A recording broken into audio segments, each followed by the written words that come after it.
cars are the newest hotspot for marketers these days. They're using it to find audiences and hook audiences. And streaming platforms like iHeartMedia and Spotify are changing how people listen to programming in the car.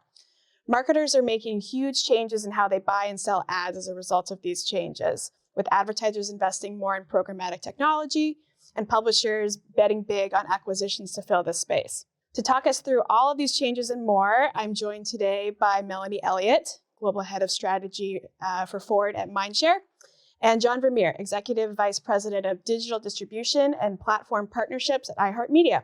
So I want to maybe start kind of level set by asking each of you, but I'll just start with Melanie, just in terms of how you're seeing, this kind of evolution of in-car advertising today and maybe what's different about it than, say, the traditional radio spot that people are used to from, 50 plus years ago. Well, for me, I see it as an incredible transformation. So what's happening now is in-car technology is advancing, and what we see as a traditional ad just being delivered as part of your radio programming on a commute is going to completely change. So things like platform integration, content integration, and the way in which that gets delivered in an in-car experience is going to change. And the beauty of it is that it opens up opportunities, not just for the in-car driving experience, but the planning of your drive and then what happens after you finish your drive and transit to work or purchases or perhaps a change your mode of mobility. Radio has been evolving for many, many years, right? We're constantly introducing new products across all the different ways that we reach consumers to help advertisers deliver the right message at the right time. That for many years has been things like you could integrate into a weather break or a traffic ad. You could do a traditional 30-second or 60-second spot, or you could use personalities and, what we think of as radio influencers to communicate a message to a consumer. What's changing, I think, is digital and new platforms that Melanie touched on coming into the car and creating new ways for content to arrive. So, with things like CarPlay and Android Auto, we can now deliver streaming experiences in a way that we previously could not do. And that's, of course, opening the door to all sorts of new ways to connect advertisers through to end users. Let's also talk about how you think about planning a campaign in terms of what someone's kind of in the mindset of before they get into the car. What does that ad experience look like when they're in the car, after they've arrived at their destination? Can you kind of talk through all the different phases of it? For us, it's thinking about the context. So any in-vehicle advertising experience should be just that, an experience. So it shouldn't be traditional advertising of trying to cut through and break through your driving moment and create any level of disruption. It should be planning what it is that you're going to deliver to enhance a driving experience and the many different types of experiences that are available to do so, and to think it through and make sure that it's contextually relevant, that it's delivered and as well as audio, thinking through the voice activation component of what that experience could be, making sure that what you're delivering is customized for that person's driving experience, whether it's a commute or a long drive or perhaps, distribution and logistics comes into this as well in terms of B2B, but it's all about contextual. Yeah, building on that, day parting has been the historic way of doing context delivery. So if you're a fast food chain and you want to connect with a commuter on their way home because you want them to stop off at your franchise location, we've done that by building a media schedule around day part. But what's changing and what's exciting is we're introducing new tools to allow marketers to do that in new ways. So it might not just be about time of day. It might be about a demographic, or it might be more about a more personalized connection with the consumer that we know because of digital behaviors. To build on that, an example would be, when you see Google integration into vehicles and the mapping device that comes with that, there was a lot of, excitement about the opportunity to deliver ads in navigation when it was on a mobile device, but it kind of changes and opens up new opportunities when you're in the car and having, your regular commute that you might stop by Starbucks at a regular time. Your route gets changed because of traffic conditions. You have the opportunity as a brand to serve up different content to recommend the types of experiences and transactions that you might usually have experienced in and planned out yourself, but actually having it delivered in your vehicle, voice activated by the driver themselves. Is that just a factor of the consumer intent, in other words, just being different when you're in the car? Or how is the kind of the mapping experience on a mobile device different from an ad that you're going to see on a mapping system within the car? I think it's probably more about the way in which brands can deliver messages through that experience. So integrated mapping, being able to activate audio ads to call out the contextual placement of different businesses around you, depending on what you might be searching out in your commute, whether that's, the obvious ones would be fuel, and you're running low on fuel. But, I feel like stopping off for a drive-through coffee is also a huge thing in terms of people's general commute. And so it's about the ability to use the data within the vehicle, your understanding of a consumer's behavior, and enabling them to actually trigger it themselves if they wish to deliver them a different kind of experience. And brands have a huge opportunity to support that. I can't miss the opportunity to just plug. Part of it's about meeting the consumer where they want with the content that they're looking for. And a part of that content will be advertising. But talking about mobile brought into the vehicle mapping with Waze and with Google Maps and Apple Maps, all of those things, we've actually done a number of iHeartRadio integrations into those environments that allows a consumer, when they're doing a mapping, a projection on a vehicle head unit, to actually toggle into a digital listening experience directly from the map. So it's finding new ways to get to the consumer and then new ways to connect the consumer to the advertisers who, of course, are seeking their attention. Yeah, John, I'd be curious to hear your thoughts just on how iHeart is selling ads differently. I mean, you obviously have this, a platform of radio stations, but you also have been growing quite a bit through digital platforms. So has anything changed? Like you mentioned, day parting, anything else that sort of changed in terms of what you see advertisers, looking for when they're coming to you to buy ads? On broadcasts, we've introduced a platform called Smart Audio, which is effectively programmatic buying for broadcast radio inventory. So it allows advertisers to more effectively target who it is they want to reach through a whole digital dashboard and a series of tools that are much more like they're used to interacting with on digital platforms. And then if you flip over to the digital side of our business, constantly, and there's so much opportunity there for innovation. Just recently, we announced with Amazon Alexa that we are doing digital via Alexa live requests. So a user in a particular market could ask their Alexa to play a specific song on a broadcast radio station and then dedicate that, which gets played out over broadcast.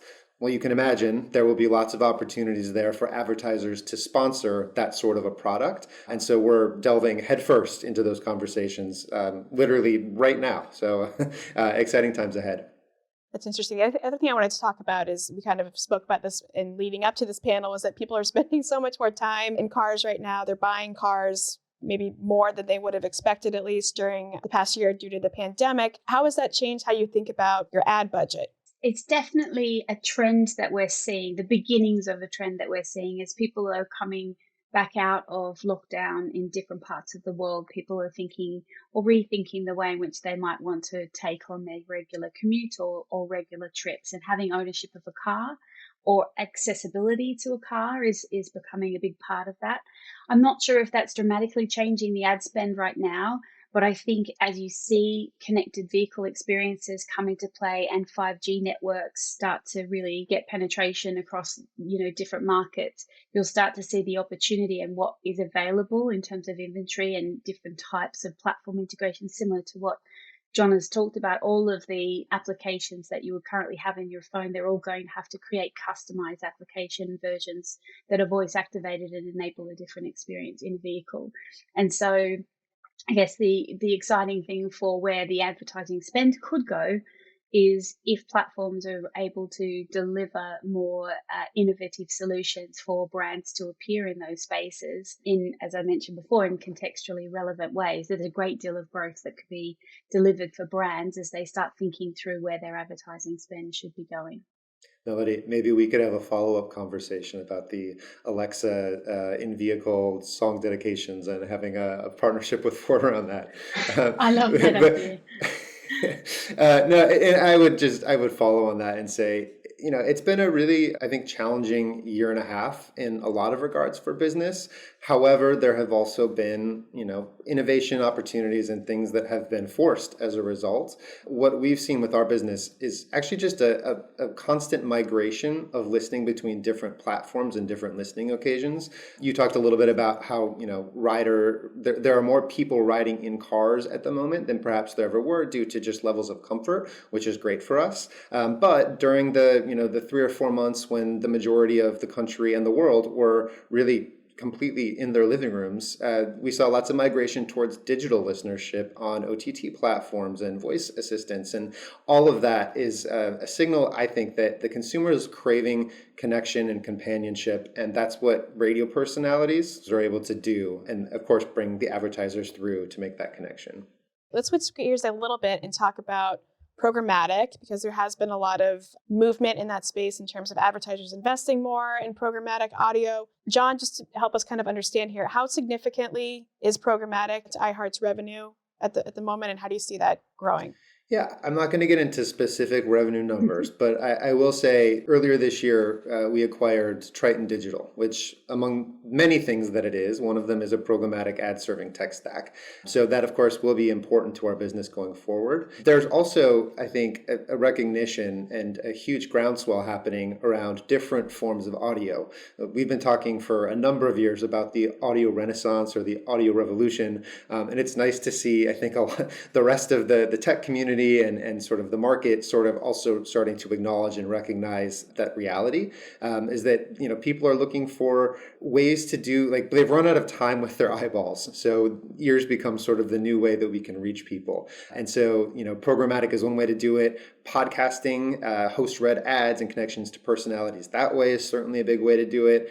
We'd love to talk more about that if that's an opportunity. But yeah, it's definitely, programmatic is certainly a big part of our business going forward. Do you see a particular type of advertiser leaning into it more? These big brands, small brands? Who's kind of doing it? You'd be surprised. Podcasting in particular, right, if we're going to lean into that for a second. There's been a particular type of advertiser historically that has been a podcast advertiser. However, what we've seen in the last year and a half is we've seen a lot of much larger brands that are not, the typical direct response type advertiser you might have seen in podcasting delving in. And for us, it's a great opportunity to say, okay, we've got these great podcast assets that we can use to help you reach your audience, but we could also amplify those using the mass reach tools that we have, like broadcast radio and our streaming platforms, to help further amplify it. So for us, it's been a boon, and it's been refreshing to see new advertisers from all sorts of different categories sort of throwing their hat into the ring and having conversations with us about how we can push boundaries.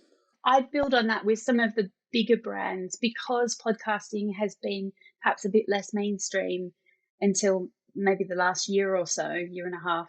It has meant that it's used by brands to try and be quite precise about targeting new audiences and a different kind of consumer group. As you start to see the scale of podcasts growing, and to John's point, as people are using their ears to listen and learn and find out new things about the world, you'll see bigger brands finding the opportunity and the inventory to make bigger, more scaled decisions in terms of delivering through audio and podcast and streaming. Melanie, how significantly, I guess, are your clients investing in programmatic when it comes to audio? I would say, like John, not going to talk about any specifics, but I'd say that programmatic audio is still quite new. And there's not a huge amount of inventory, like at a global scale, there's not a huge amount of inventory available. So there's a great deal of opportunities that we're doing, testing out programmatic audio across different markets for specific groups. But I think as coming back to the connected vehicle experience, what 5G will offer and how that's going to transform what audio is, from a vehicle being a vehicle to being an actual advertising platform in a way, and all the sub platforms within that. You'll see a change in the way that transforms. And some markets in the global will be bigger than others, but it's certainly an exciting growth area. But I wouldn't say it's an enormous part of trending budgets globally at the minute for any brand. You brought up 5G. Obviously, lots of advertising opportunities with 5G. What do you think that sort of is going to look like for marketers when that becomes more mainstream and sort of rolled out? I'd say it's going to become more confusing, more fragmented and more complex, but for us, it's definitely more exciting because the amount of data and the speed of data that's available in any device, including a connected vehicle, is going to be enormous. So there's definitely a great deal of opportunity of building on some of the immediate content and platform integrations that will happen with connected vehicle now that focuses more on, vehicle health, safety, and some of the more hygiene factors of vehicle ownership. It will start to transform what is available in terms of media. And I'm really excited to see what platforms and publishers do to see what they can offer up to brands, or what partnerships we can actually have, as media agencies with big brands and tech innovators, to kind of have coalitions that get together and think about where there could be growth and good growth for businesses to connect in a different way with consumers. Yeah, everything that Melanie said. I would suggest that 5G is sort of an enabling technology. So it's not that the 5G itself is going to create the innovation, but what it does is allow less latency. It allows real-time communication and passing of data streams back and forth that create better user experiences. And once we have better user experiences, then we have better ways to eventually monetize them via advertising partnerships. So, 5G is very much at play in the connected car world, and it's going to make a big difference, I think, as we go forward, once it gets rolled out. And of course, that's still an ongoing process. We should talk to our friends at Telcom about.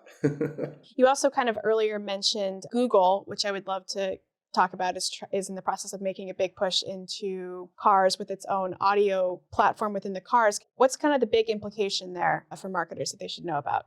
Yeah. So the Android Automotive Operating System is the official product name.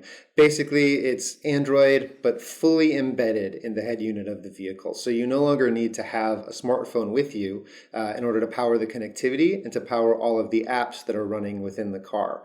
And so if you take that one step further, of course, that means there will be app stores available in the dashboard. And if you combine that with that 5G enabling technology, it all of a sudden makes your vehicle feel quite a bit like the smartphone that you've gotten used to over many, many years. And so for us, we've been an early access partner of Google and have had an iHeartRadio app up and running on that platform in demos for a couple of years. And we're very excited to start seeing that platform scale. So there's a number of large global manufacturers that will be introducing it going into this fall, and then of course into the years ahead. And that will make a big difference in terms of the consumer's ability to access content the way that they want it within the dash itself. And our mission and our mandate at iHeart has been just to ensure that whatever environment a consumer is in, whatever technology they're using, we want to meet them there with the content and the services that they've come to expect from us. So for us, it means a lot of digital, a lot of podcasting, and a lot of personalities directly embedded into the head unit. Great. And then Melanie, we're obviously talking a lot about different platforms. There's a lot of different things happening in audio. How do you kind of help clients pick which platforms to be on, and how do they basically think about running campaigns in that way? Yeah, I think the key for any brand as you start to kind of enter any of these new frontiers is to be quite deliberate about what it is that you're choosing to engage in, because it needs to remain authentic to the brand. And in terms of, we talk about good growth for brands at Mindshare. In terms of developing good growth, you need to think about how you're adding value to the consumer experience or the audience you're trying to engage in, rather than just being there because it's new and it's exciting. So I think that looking at the different opportunities for existing big platforms that would need to think about what their revised experience would be in vehicle will be a big part of that. But also just thinking about, as people move into the new kind of future of mobility, smart cities, as partnering with perhaps smaller, startup kind of situations where you're able to kind of craft new experiences that become unique and connected to the brand. So I don't think it's necessarily going to be relevant to every single brand, but there's a lot of exciting opportunities to think through the in-vehicle experience and the many brands that can add value to that, and how they make connections with those platforms as they evolve. Right. Does the creative and messaging, sounds like that sort of changes between different platforms too? I think we laughed about this in the the panel prep that I used to write community radio ads, and it was all about cut through. I think the creative and the message completely changes. I don't think you're writing a brief anymore about what is the message you want to put out. It's writing a brief about what's the experience you're trying to design for consumers that's authentic to the brand, and how does that in-car experience connect in with that overall ecosystem, or is it something that might be a unique experience that you want to create as part of people's drive? So it'll be less about what's the message, it's more about what's the experience we're trying to deliver. So unfortunately, we do only have time for one more question, but I wanted to ask both of you, if we were here a year from now, what do you think is going to be the big change in terms of in-car audio advertising and what's happening in the space? Geez, a year from now, it's an interesting one. I think I probably want to project a bit further out, because I'm not sure how quickly everyone's going to get themselves sorted in the year. But, in like 3 to 5 years, I would certainly like to see completely new experiences, new platforms kind of disrupting in the in-car space and the audio inventory that's available for brands to advertise through in a more traditional sense, but also more experienced design systems that enable brands to find more authentic ways to add value to a consumer's journey. Yeah, and if I may, I think over the next year, Melanie's right, the car evolves slowly, but next year or 2 years, I personally believe that podcasting is going to explode in the car. It's the perfect use case for that medium. It's an evolution really of talk radio, and it's just about getting the right technology tools in place to make that easier for the consumer. And then, if I could also add, if we go out 3, 4, 5 years, we haven't even touched on what happens when vehicles increasingly become autonomous. And how does that shift media consumption and behavior in the car? And of course, all of the new opportunities that will create for advertisers. So just to sum up real quickly, I'm hearing there's, marketers are using location data and day parting and new ways to kind of target people within the car with ads. There's also a bunch of new technologies that we can look forward to, like 5G and Google's auto car platform that seem to kind of look poised to shake up a lot of the space. I just want to say thank you so much to everyone